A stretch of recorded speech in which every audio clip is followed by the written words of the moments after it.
Godiva was a freedom rider. She didn't care if the whole world looked. Joan of Arc with the Lord to guide her. She was a sister who really cooked. Isadora was the first bra burner. Ain't you glad she showed up? Oh, yeah! And when the country was falling apart, Betsy Ross got it all sewed up. And then there's Maud. Right on, Maud. You tricked me, Maud Finley. Oh, Arthur, what do you mean I tricked you? I did not trick you. Yes, you did. If I had known that this mental health center that you're planning was not going to charge any money, I never would have offered to bring Avery Potter over here this evening.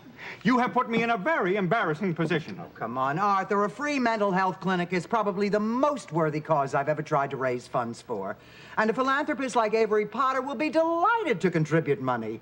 I mean, how can you object, Arthur? Don't you believe in mental health? Well, of course I do. Up to a point. You believe in mental health up to a point. That's right. If people can't afford to pay for mental health, they have no business going crazy. That's not what I meant. Well, I promised to deliver Avery Potter, and I'll do it. I'll go and pick him up. But he's a conservative, Marty. I don't think he'll go for a free clinic. Arthur, why would anyone be against a free clinic? Because it's not fair to doctors. With the cost of college, medical school, internship, residency, a doctor has to invest over $100,000 in his training. Do you know how long it takes him to earn that money back? About a year and a half. That's about right. I'm on my way, Maud. Gonna pick up that scale model of the mental health center before Mr. Potter gets here. Just a minute, honey, just a minute. Walter, you're not going to wear that tie, are you? What's the matter with my tie?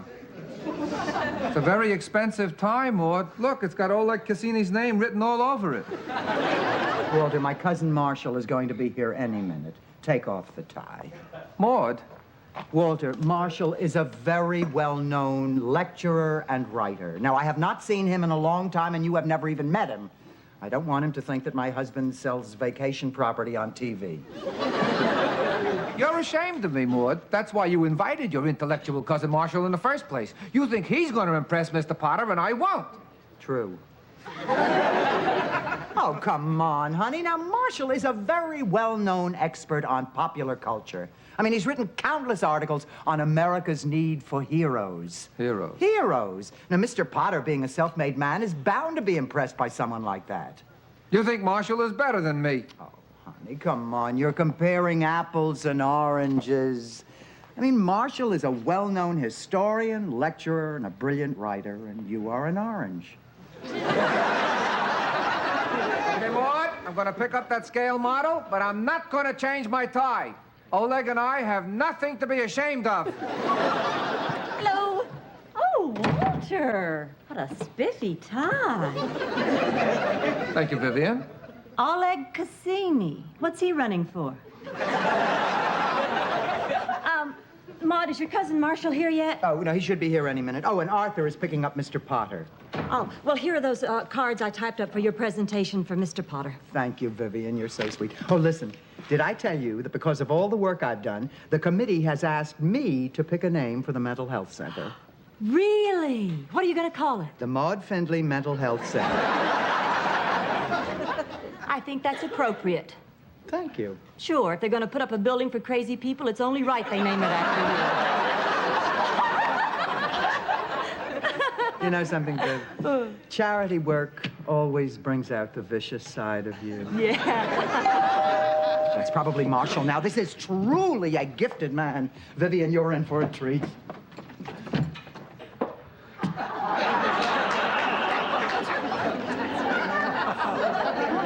Marshall, what happened? I was roughed up by a street gang. Oh, no. Oh, no. Here, sit down. I got off the bus and they roared up behind me. Oh, a motorcycle gang. Skateboards. Bunch of punks, bunch of young punks. You know, maybe we should call the police. A gang, you say? How many were there in the gang, Marshall? 2. A couple of punks, thugs, rowdies. Oh, I do not know what is happening to the boys in this neighborhood. They were girls. Some coffee. No, thank you. Oh. It's society, Maud. Children are running wild in the streets, and it's because movies and television aren't giving them any real heroes to look up to. That is very true, and you stated that point brilliantly in last month's Harper's Magazine. Brilliantly. Oh, I feel better now. Maud. You look wonderful. Oh, it's so good seeing you again, Marshall. This is my friend, Vivian Harmon. Hello, Marshall. My pleasure, Vivian. No, it's my pleasure. And you're so kind to come over and help me make this presentation to Avery Potter. That's the least I can do. You've always been a special cousin, Maud. And you know, Marshall, how very proud I have always been of you. I really cannot thank you enough for coming over here. I assure you I would not be able to raise the money for my mental health center if you weren't here. I'm glad. Is there a place where I can clean up? Oh, of course, of course. There's a bathroom right at the top of the stairs. Thank you. A pleasure to meet you, Vivian. I'm sure this evening is going to be a very special one. Poor Marshall. He's so sweet, but you know, he's never been a particularly strong person. I could tell. His eyes look as if they've had a lot of sand kicked in them. Here's the chips and dip. Chips and dip, Mrs. Naugatuck. I asked you to make some hors d'oeuvre. I'm trying to raise money tonight for a very worthy cause. Why can't you cooperate? All you do is criticize. The least you can do is tell me how the living room looks. Oh, I'm sorry. I am sorry, dear. I should have mentioned it. The living room looks lovely. I thought so, too. That's why I didn't bother cleaning it. Everything is going wrong tonight. Everything. Arthur and Walter are fighting with me. Mrs. Naugatuck refuses to cooperate. Now, poor Marshall has been roughed up. How are we ever going to pull this off with Mr. Potter? Maud, don't worry. Now, come on, let's go over your notes. You're right, Viv. You're right. Maud, maybe I shouldn't mention this, but, you know, after I typed those notes up, I was reading them over and, well, I don't know, you just seem to go on and on and on. You just say the same thing over and over and over. It's so repetitious. I don't know, maybe I'm wrong. You are. You're right. What is it? Mrs. Naugatuck, what is it? What is the strange man up there? Mrs. Naugatuck, that man is my cousin Marshall. Oh, he scared me stiff in his loony outfit. What do you mean, loony outfit? Don't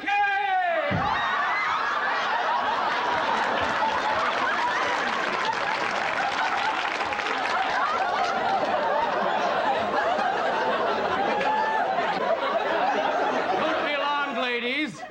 Allow me to introduce myself. I'm Captain Hero.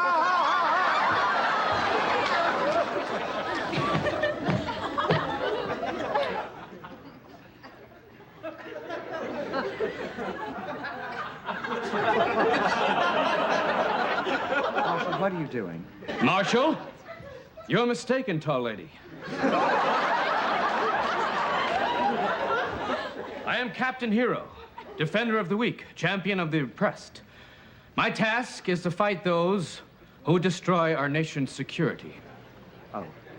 Now, look, Marshall, I do understand, but Mr. Potter is going to be here any minute. Remember, you know that we are here to build a mental health clinic, not to stock it.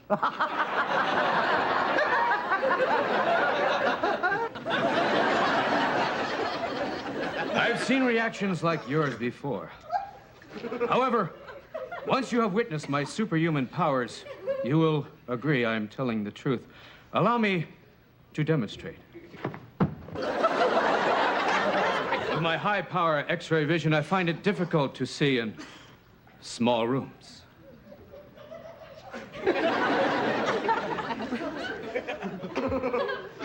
You're really serious, aren't you? Captain Hero is always serious. But, Marshall, don't you understand? Mr. Potter is coming over tonight. He's coming over here to talk to me about giving me money for my mental health center. That's very good. I know a lot of people who can benefit from a mental health clinic. Excuse me.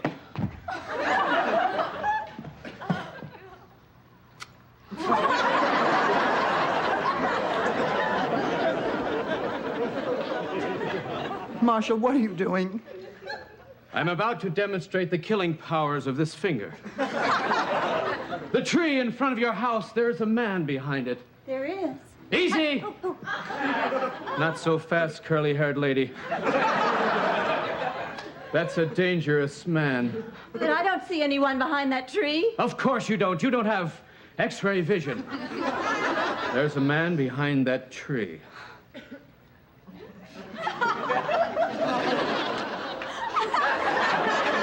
Now there's a dead man behind that tree. Oh, gosh, I hope it wasn't Mr. Greenblatt. I like him.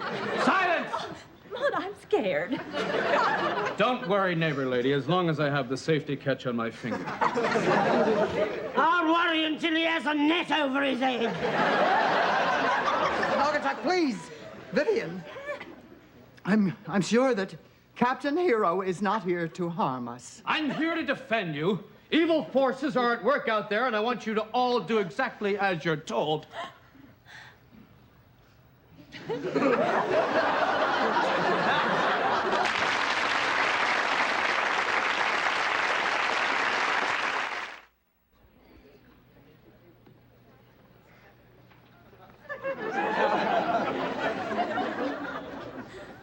Maud, I want to go home. I think he's dangerous. Oh, come on, Vivian. He is not dangerous. He looks dangerous. Vivian, believe me, he is completely harmless. But... Please, keep your voice down. His finger might go off. I sense the approach of the enemy, the deadly Brusonians. The Brusonians? Yes, creatures from the planet Bruce.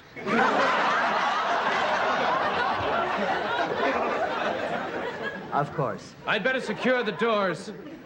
Brusonians have one weakness. They cannot walk through locked doors. Captain Hero, perhaps you could help me secure the kitchen. The kitchen, a capital idea. Brusonians are also known for their cooking. I want to talk to you. Marshal, I must talk to you. Marshal! You must have me confused with that mild-mannered Professor Marshal Keebler. A nice enough fellow, but let's face it, he's no Captain Hero. Marshal is ineffectual, powerless, a pipsqueak.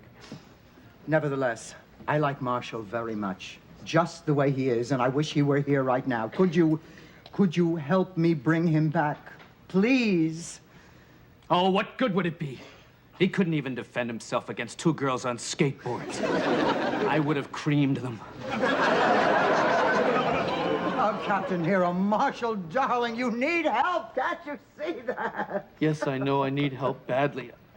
But Wonder Woman is in Miami Beach this week. Maud,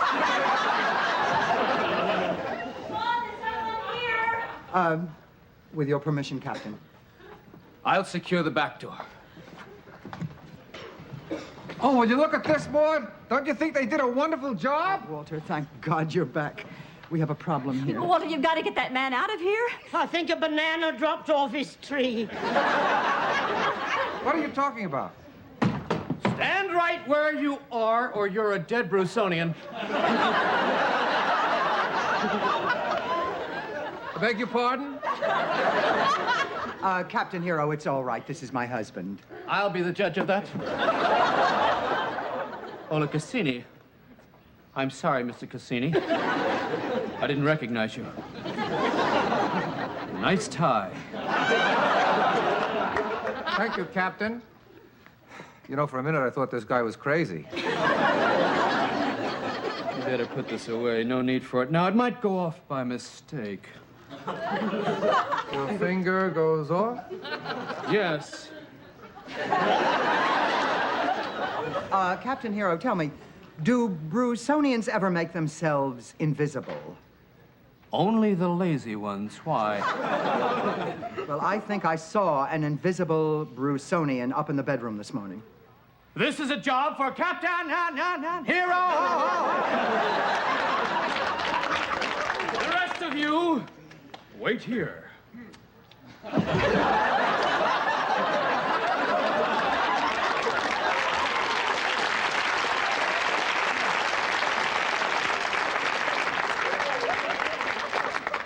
Maud, I know this is none of my business, but who was that masked man?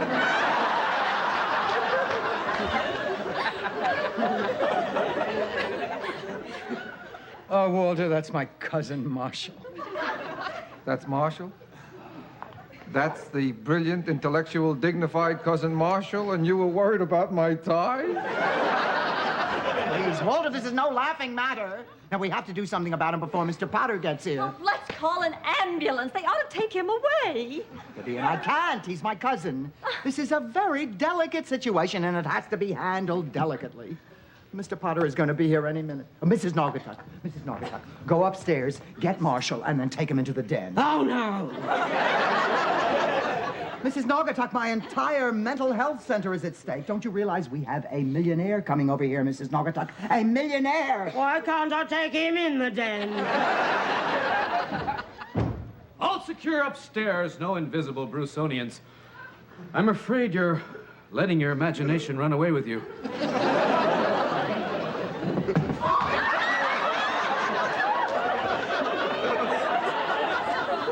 Marshall, are you all right?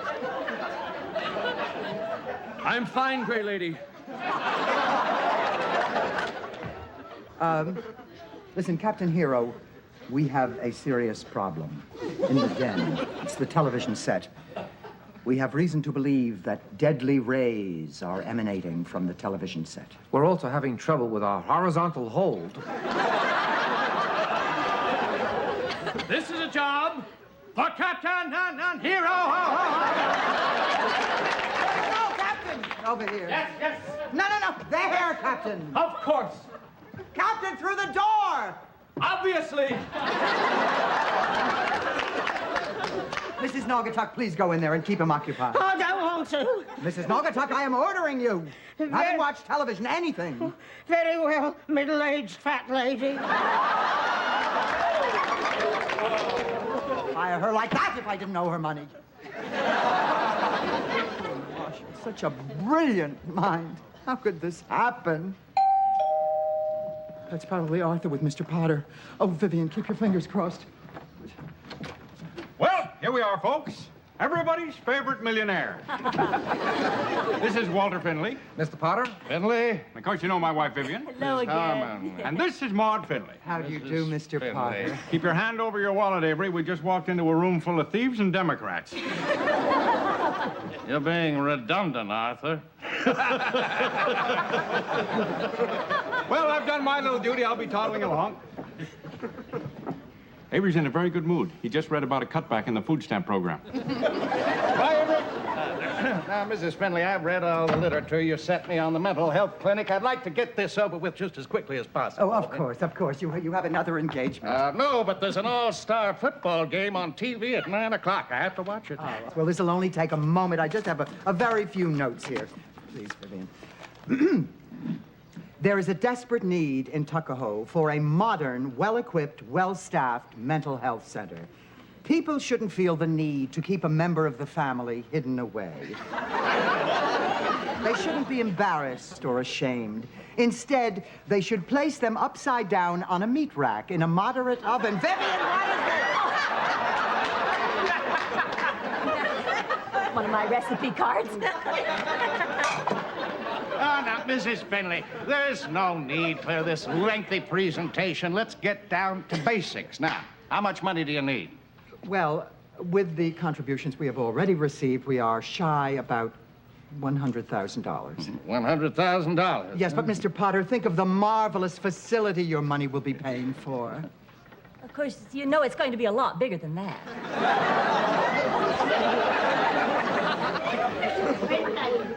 Well, it's very nice. Isn't it, isn't it? Mrs. Finlay, please. Your cousin Marshall is watching The $6 Million Man, and it's having a very bad effect on him. Just keep him in the den a little while longer. Well, I am impressed, Mrs. Finley. Very impressed. Thank you. Do you realize what this center would mean to a city like Tuckahoe? I mean, your money will be going to possibly one of the greatest...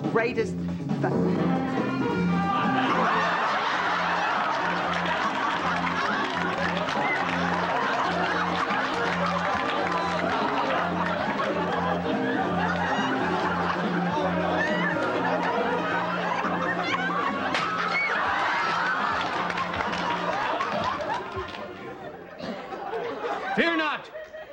The world is now free of the invaders from planet Bruce. Their temple has been destroyed. Captain Hero has done his job, and now he must rest.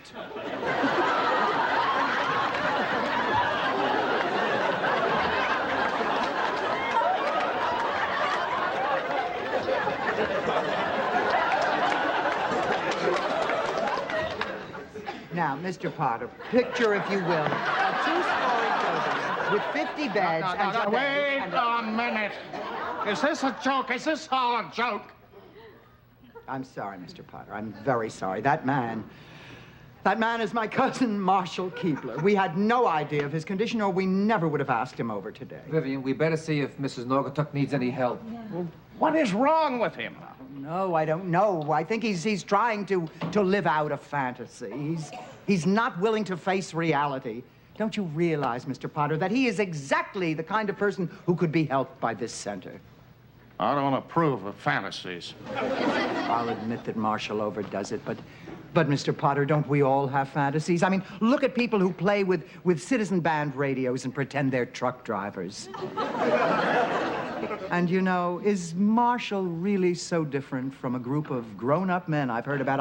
I know you're not going to believe this. There are actually grown men who sit in front of a television set watching a football game wearing a football helmet. What's wrong with that? Walter and Marshall went into the bathroom. I think Marshall's taking off his Captain Hero costume. Well, I think I better be going. Well, wait, Mr. Potter, what about the mental health center? I will let you know. No, but don't you understand how much your contribution Mrs. Finley, I will would let mean you know. Good evening. Oh, wait, Maud, I'll go out and talk to him. And don't blame yourself for mentioning the football helmet. Listen, you ought to see what Arthur puts on to watch Charlie's Angels.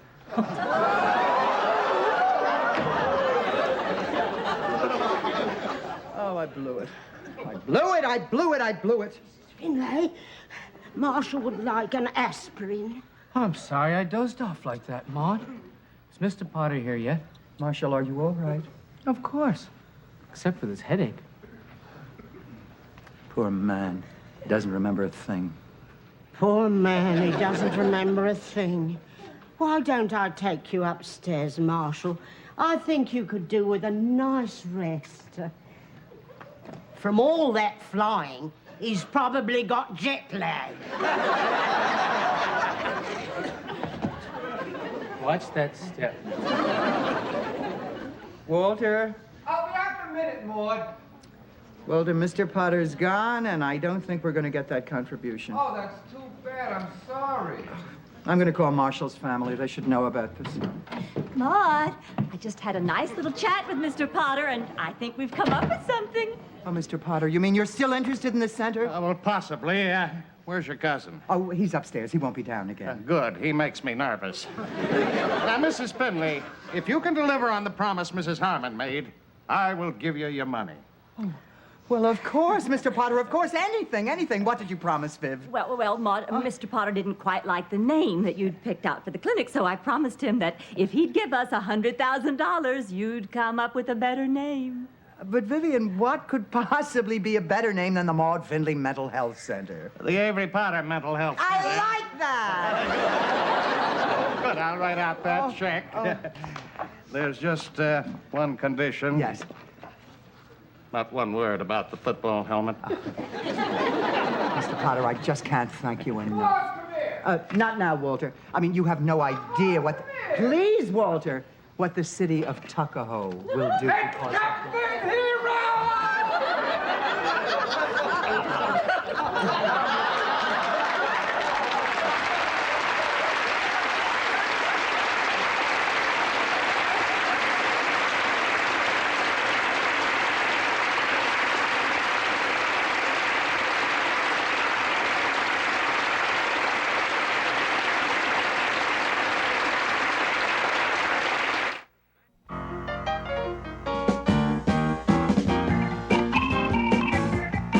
Ooh.